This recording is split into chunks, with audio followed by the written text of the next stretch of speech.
Hi, I'm Craig Frazier of Air Syndicate. This is K-Daddy and D-Bob of Cal Concepts, and we're here to introduce you to the third part of the 3-video series on automotive airbrushing and custom graphics. This part is airbrush graphics on custom helmets.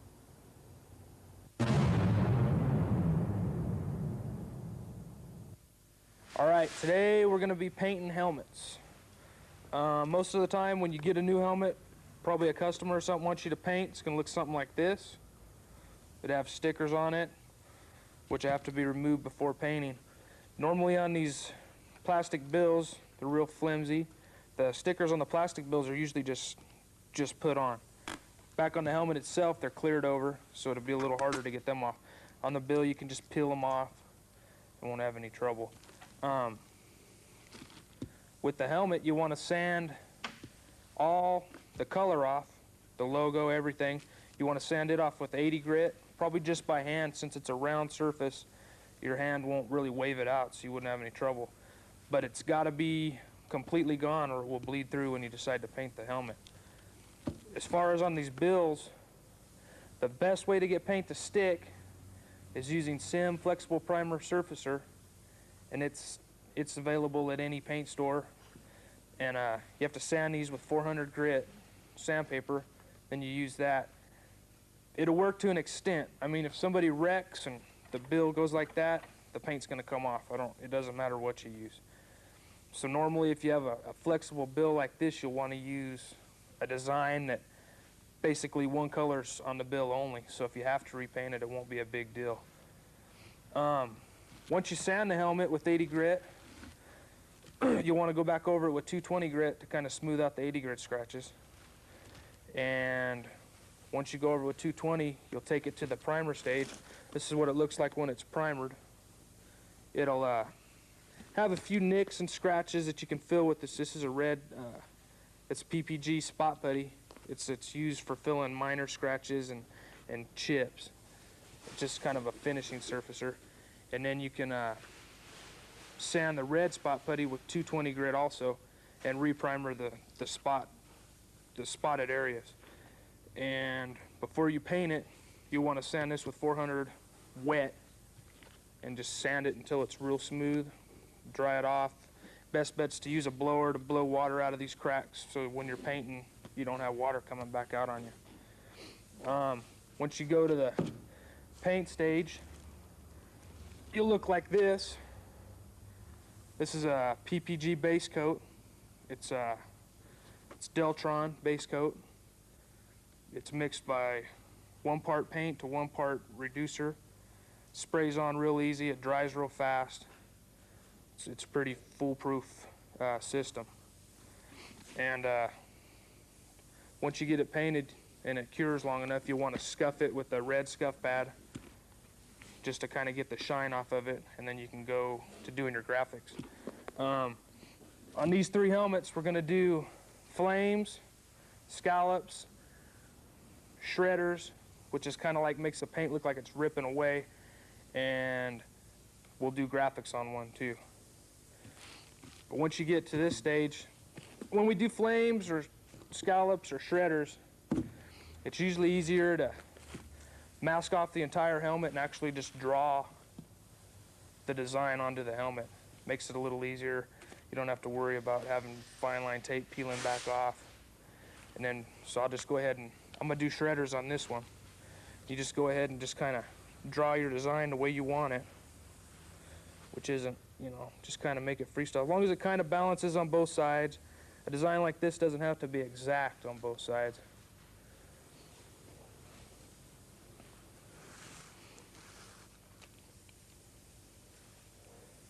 You just work your way all the way down, trying to kind of keep it uniform. Your design, when you draw it, doesn't have to be exact. It just gives you a guideline for cutting. Once we get ready to cut it, we'll just use a double-edged razor blade to cut the design, and then we'll just peel back the design. And then pretty much it's already masked for you once you do that. And it's pretty much ready to spray. Now that that side's done, I'll just kind of try to match up the other side as good as we can. Like I said, it doesn't have to be perfect as long as it's somewhat uniform.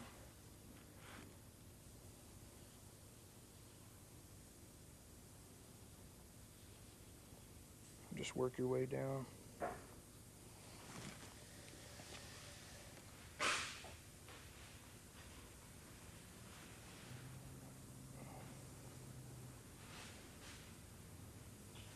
Trying to keep it uniform with the other side, that's the most important. As long as it's, here's this side here, as long as this side's about the same place and it looks pretty uniform in the back when you're done, you'll be set. Now what I like to do is come back and just add a few little pieces that are ripping off of the shredders to give it a little bit of depth. Those will be cut out too.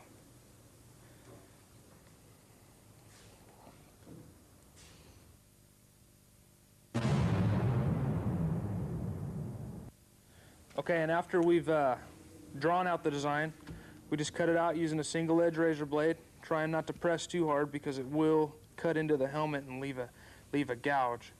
As long as you don't press too hard, you should be all right because it will be pinstriped right over where you cut, so you shouldn't have too much trouble. But that's what it'll look like once it's cut. I'll go ahead and finish cutting this side. And we should be able to have her done here pretty quick. You just cut, you don't have to stay exactly on the lines. Like I said, it's just a guideline. It just kind of keeps you aware of where it should be. I like making everything a little sharper. All this is kind of rounded. Looks a little better the sharper you can make all the points. It's a little more realistic. You just follow your design around and keep cutting.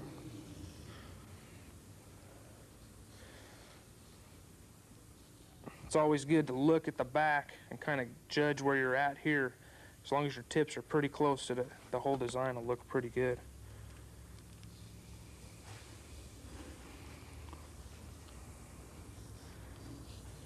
Just try not to press too hard, like I said. This is a pretty quick and easy design. Normally something like this, if a customer was to bring it in, you would charge them probably anywhere from $150 to $175 for a design like this. It's pretty good money for as quick as you can do one. And once all the airbrushing and effects are done on it, it looks pretty good.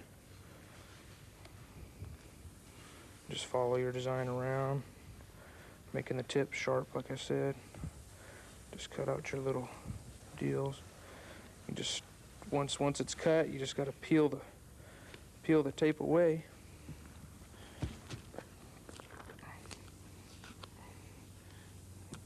Just peel the tape slowly because a lot of times the tips want to peel up like that one's doing. You can use your backside of your razor blade and just kind of poke it through so you don't rip the tape. If you peel it too hard, you'll rip the tape, and that's when you'll see your razor blade cuts. If you rip the tape and have to go back and redo it, and you don't get exactly on the same line as you were. So it's important to be kind of careful right through this area.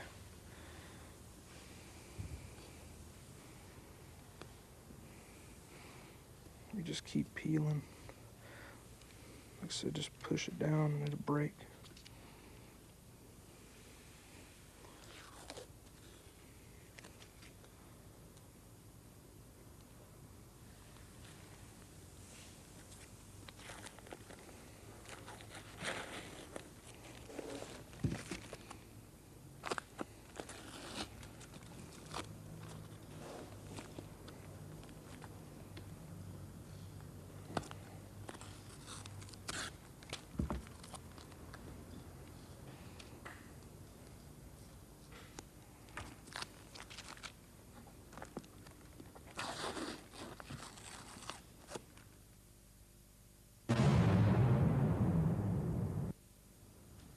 Okay, we're gonna get ready to spray our shredders on the helmet.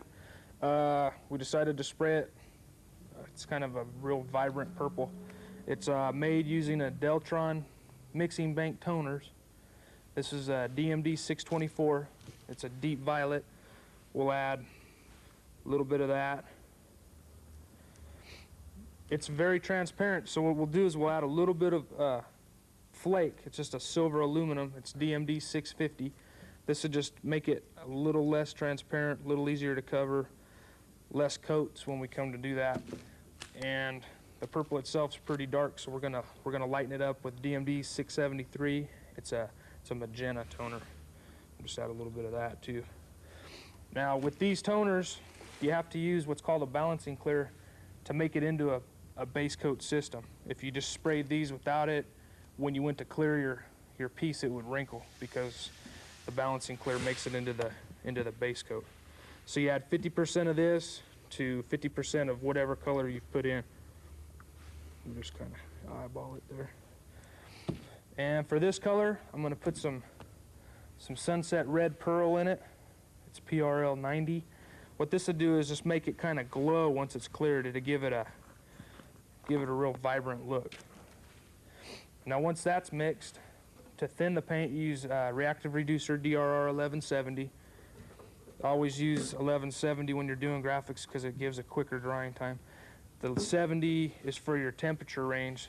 Your temperature range on this is 65 to 75, but I use 1170 when doing graphics even if it's 100 degrees outside. It's just the quickest drying reducer. It just allows you to work a little faster if you're doing multiple colors. Just thin that out.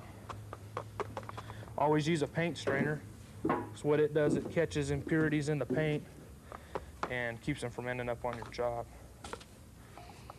You want to stir the paint real well, make sure everything's mixed up good. Kind of see the color. It's real vibrant, real sparkly looking. Once that's done, load it up in the gun. I'm using an Iwata LPS2 paint gun. It's a environmentally safe paint gun. With the new laws now, we have to use that type of paint gun. It doesn't allow as much material into the air, which is supposedly saving the ozone. Let me get all this out of the way. And the helmet was scuffed before we lined everything out, so it's ready to paint.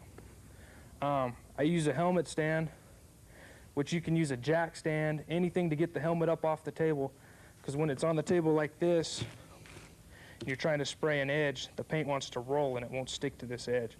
You always end up with a light spot around the bottom, so it's good if we can get it up kind of eye level, at least to where you can make sure everything's painted.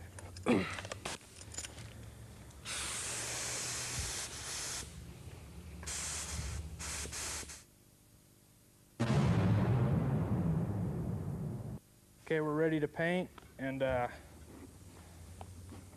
just position it any way it feels comfortable to you. Just want to go with light coat. Just miss the orange. Try to get rid of the orange. Don't get in a hurry at this stage, because once you do, you may run the paint. This is a real quick drying paint. Chances are you won't run it, but if you really try to load it on the first coat, you might. So once you run it, then you got a bunch of other stuff you got to do to fix it.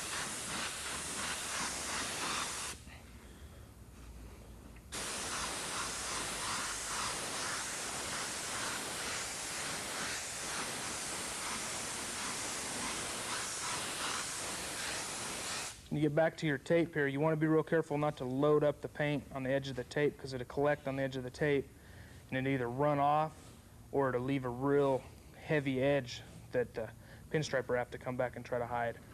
So you just take your time and do it. Get everything nice and covered. Once you get a good coat like that, you want to let it dry maybe 5-10 minutes and come back and do it again. You repeat that probably 2 or 3 times until the base coat's covered. Everything looks good. It's got a uniform texture, uniform flake appearance, so you don't load anything up. And then you're ready to peel everything off and have the airbrusher do his effects, pinstriper do his, and clear it. And that's it.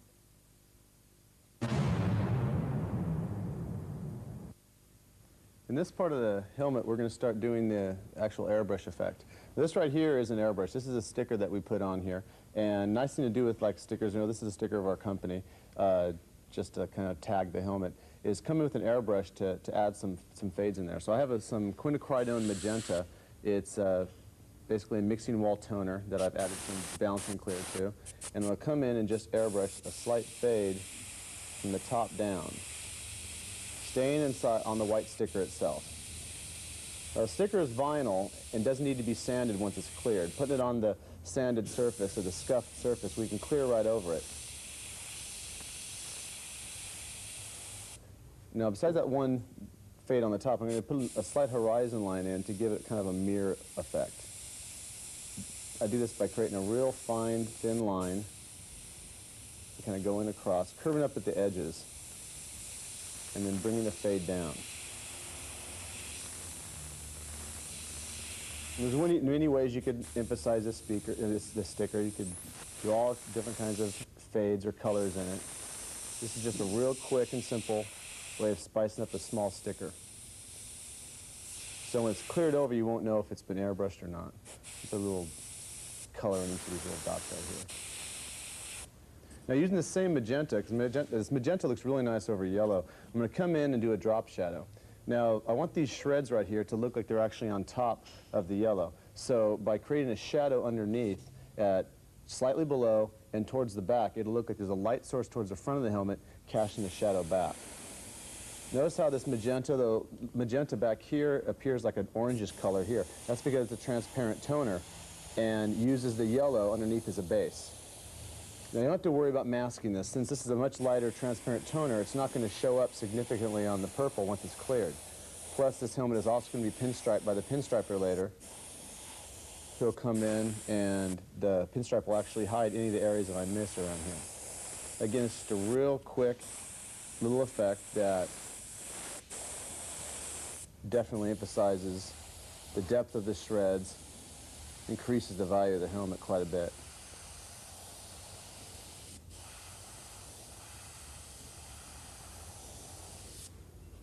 Continuing that same drop shadow. Now, the one thing you're going to notice on a helmet, since it's a three-dimensional object and you're going to be moving around it, the light source is going to change. Now, I still have the drop shadow on the bottom of this one line here.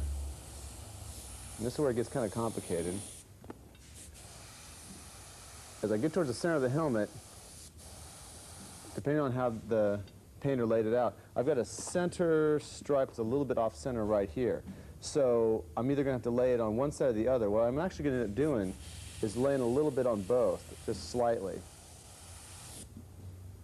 Because now as I go down this side, I want the shadow to be on this part of it. So this one right here will have a little bit of a shadow on both, and you won't notice as much as it's on the very top of the helmet. This problem occurs not only on helmets, but also on the hoods of cars when you're doing flames or shredders. You'll come to the center of the hood and have to decide which side you're going to go with.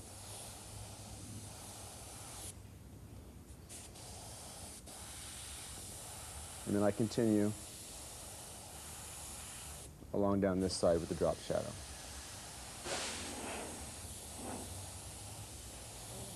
When airbrushing, it's really important to have a good helmet stand that you can just notice how I can move it around and it's still very stable. A lot of time is wasted by resetting the helmet. You can't just pivot it and use it like this.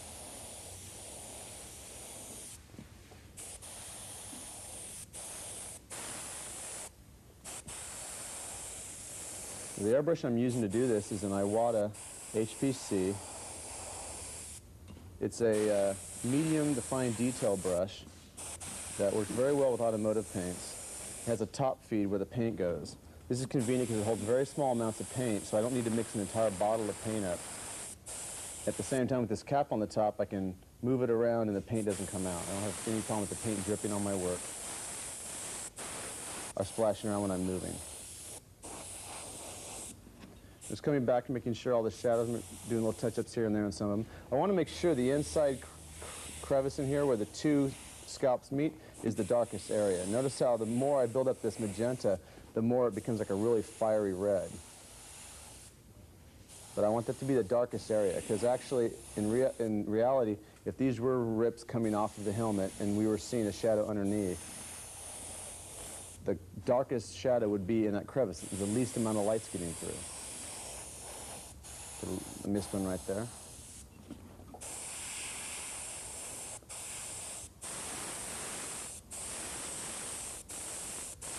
Another nice thing about using these urethanes to do effects with is they're instantly dry.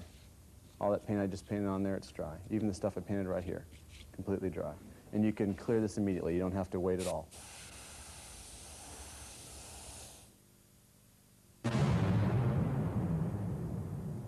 Okay, for this helmet, we're going to be doing a 3-color graphic job. We'll be using blue fine line tape. It's made by 3M. On anything with an intricate design, we use this tape just because it's more pliable, it's easier to move, it's easier to make curves with. If you make a mistake, you can pull it back and it'll stick a bunch of times without losing its adhesion. It's just a little bit easier to work with. I've already lined out most of the design on this. Right now I'm just finishing up with some final details, and once I'm done with this, I'll come back with some 3/4 inch tape. I'll border everything, mask what I'm not going to spray, and we'll be ready to paint.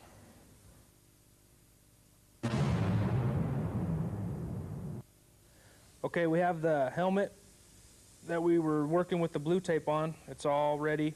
I came back with 3/4 inch masking to border in where the blue tape was, and as you can see, it's all masked off. It's ready to shoot. I'm using the same purple I used on the other helmet. It's all mixed up, ready to go. It's mixed the same way, same toners. All we got left to do is spray her.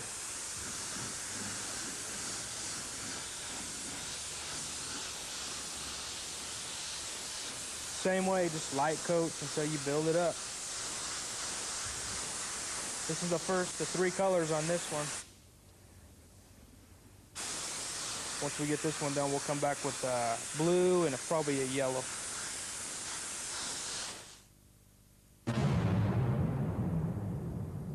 In this step, we're going to airbrush another helmet. We got another one of the stickers right here, the Cal Concepts sticker, and I'm going to show a little bit of a touch-up you can do to the sticker, make it look a little bit more lively. I've got some red oxide DMD 623 toner in my airbrush right now, using the HPC Iwata. I'm just going to do a slight fade from the bottom up into the sticker, just to give the sticker a little bit more depth than it was just sitting there. Now, I'm also going to do is I'm going to come in on the yellow underneath the sticker and go over the Cal Concept, kind of make a circular area underneath it, add some depth to it, and then maybe do some streaks coming down, like some rust type streaks. Just a nice effect you can do with that sticker instead of just leaving the sticker on there plain.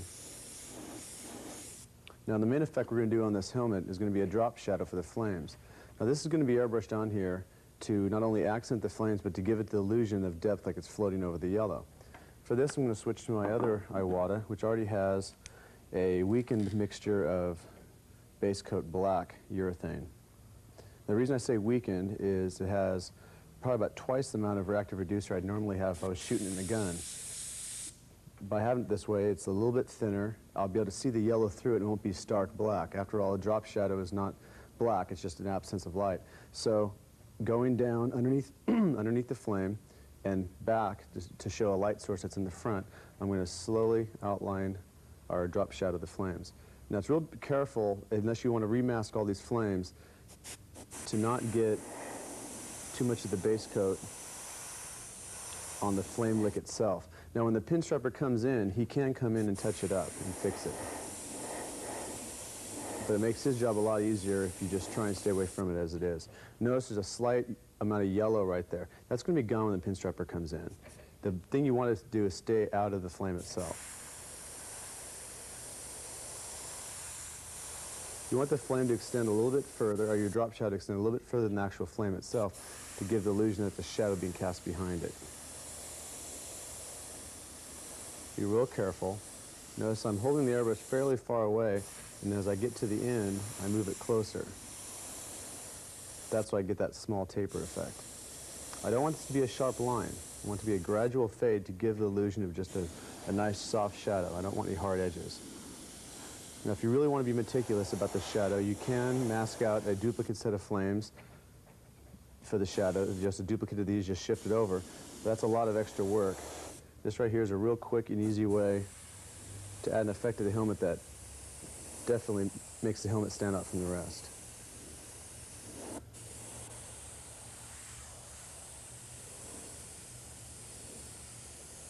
If the flames weren't orange, I might actually use a little bit of orange on the yellow for the drop shadow. Now, right here you have a little bit of a problem. It's not that big of a deal, but I was having all the shadows going on this side. Now, much as the shredders on some of the other helmets that I had dropped shadows on, there's going to be a problem where you're going to have to decide which side you're going to have the shadow on. It's got to transfer over to this other side. Now, looking at the front of the helmet, this flame right here is in the center. So I'm actually going to have probably drop shadow on each side of each of these flame licks. That worked out perfectly.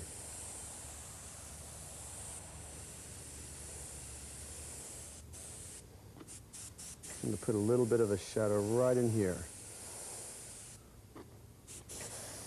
I'm coming around.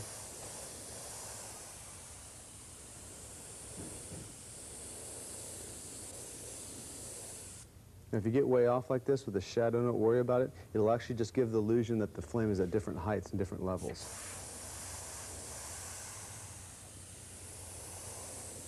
We're being very careful and trying to keep the flame, the continuity of the color throughout all the flames. You don't want the shadows to be very dark on one side and light on the other. So you may need to go back and forth and, you know, refer to the other flames to make sure the color is the same.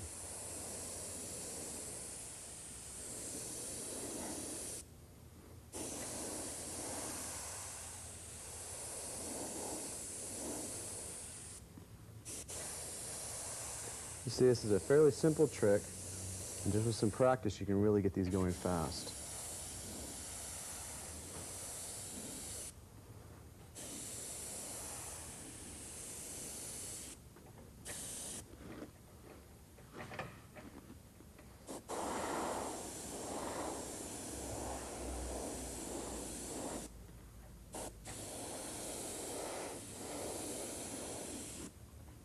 And there you have it, drop shadows on a flame, and this helmet is now ready to be pinstriped.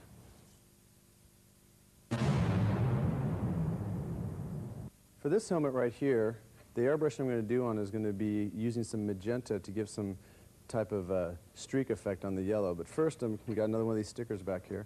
I'm going to do some airbrushing on the sticker just to again, just keep it from being just a standard plain sticker. What I'm going to do here is a type of a stipple effect, which is very simple to do with the top feed airbrush. What I'm going to do is I have magenta in the airbrush right now. I'm going to load up the needle and then just splatter the paint right onto the sticker area around the orange. And some of it's going to get on the orange around it. And that's what I want that. This is a good thing. Given the stipple effect, it just gives kind of a texture to this orange part of the helmet, as well as the sticker itself.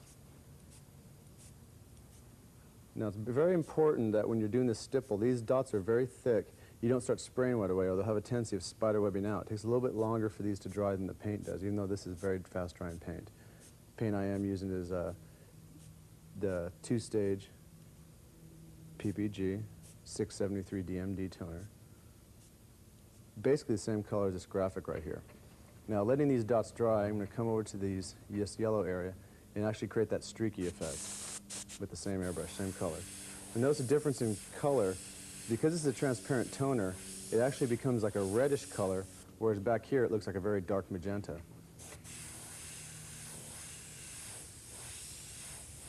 Now, I want these streaks to be very uneven.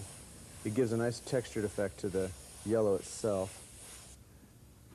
And by focusing on the top edge, I can end up giving it some depth to give an illusion that the yellow jag is actually a three-dimensional object. We're going to come back in with some black and actually do a drop shadow to emphasize that 3D effect. Just building up layers of the magenta. The more I layer up, the brighter the color actually becomes, and the less dependent it becomes on the yellow base.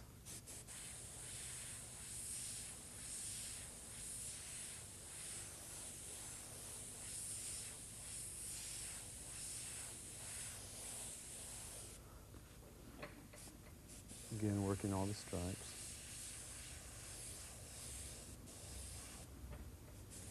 Very handy to have a helmet stand at this point so you can rotate it around. If you don't have a helmet stand, a lot of times a lazy Susan will work. You can just sit the helmet on there, or even sometimes a drafting chair that has a swiveled base, and you can lift up and down. It gives you good access to the helmet, and it's very important when you're working on it to be able to turn it around without having to reset it every time.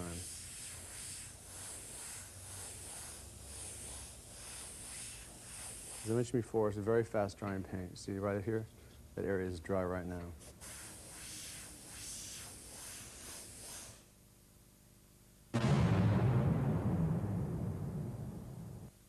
Hi, I'm Ron Beam. I'm going to show you how to pinstripe these graphics today that Craig and Kyle have put on these helmets. First off, we'll start off, we're going to use House of Color striping paint. It works real well. These are going to be clear coated, so we want to use House of Color. I would recommend One Shot for a beginner. It's a little easier to learn with and a little easier to work with, but we're going to use House of Color on this thing today, which is a fine striping paint in its own right. First off, how to trim a brush. I've already trimmed this one, but this is basically what you want it to look like before you start striping. With the taper and kind of a blunt front like that, you get a nice clean corner.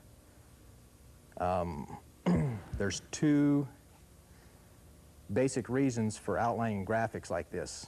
One is to hide a bad paint edge, and the second is to add a contrasting color to give your graphics a little more definition, a little more pop. So we'll get started here and we'll see how we do. This is House of Color's reducer. This is a light blue that I've mixed up with their light blue and white. And this is a little catalyst to make sure we don't get a reaction when we're clear coated. You work the brush back and forth like this with all three to get a good paint mixture and get the paint worked through the brush.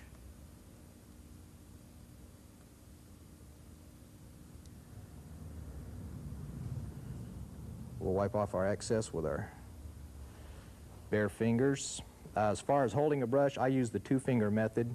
I hold it between my thumb and first finger with the handle resting against my thumb. There again, it's whatever is most comfortable for you. Everybody holds the brush differently. You can look at 10 stripers and see 10 different styles. Something very important when you start, you want to look where you're starting, but you also have to look in the direction that you're going.